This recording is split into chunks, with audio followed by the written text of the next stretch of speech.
Zee 24 तास एक पाऊल पुढे। लखनभैया एन्काउंटर प्रकरणामध्ये जन्मठेप झालेले निलंबित वरिष्ठ पोलीस निरीक्षक प्रदीप सूर्यवंशी यांच्या कुटुंबियांनी मनसे अध्यक्ष राज ठाकरेंची भेट घेतली। यावेळी त्यांनी राज यांच्याकडे मदतीची मागणी केली। या भेटीनंतर राज ठाकरे यांनी पत्रकार परिषद घेतली। अशा प्रकरणात पोलिसांची मनोधैर्य खालावत असल्याची टीका त्यांनी केली आहे।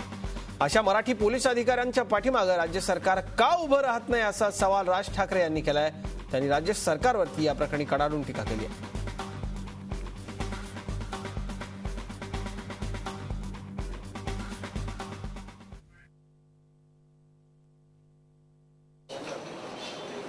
मला असं वाटतं की या सगळ्या प्रकरणामध्ये आपण एक गोष्ट पाहिली पाहिजे की आपण पोलिसांचं मानसिक खच्चीकरण करतो।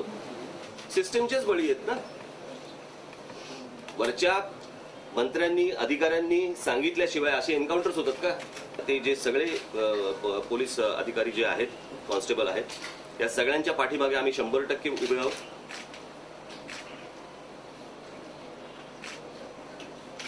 त्यांना ज्या ज्या प्रकारची मदत लागेल त्या त्या प्रकारची मदत ही त्यांना पुरवली जाईल। कोर्टाकडे न्यायाची अपेक्षा करतो, पण कोर्टामध्ये जर समजा अशा प्रकारची गोष्ट होत असेल, खाली कोणीतरी त्यांनी आता सांगितलं कोणीतरी मॅजिस्ट्रेटने फ्लॅट मागितला त्यांच्याकडे,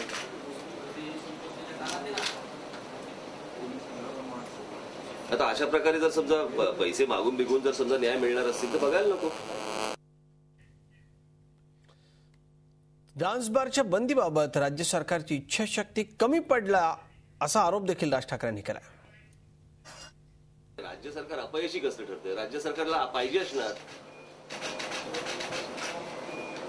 अर्थात असं केस हलकी करण्यासाठी म्हणून माणसं हलकी पाठवायची तिकडे। मला त्या डान्स बारच्या काय खोलात जायचं नाही आतमध्ये, परंतु एक गोष्ट आपण बघितली पाहिजे की जसे प्रत्येक गोष्टीचे फायदे असतात तोटे असतात। डान्स बार नसते तर तेलगी सापडला नसता, त्याचे काही फायदे। झी 24 तास एक पाऊल पुढे।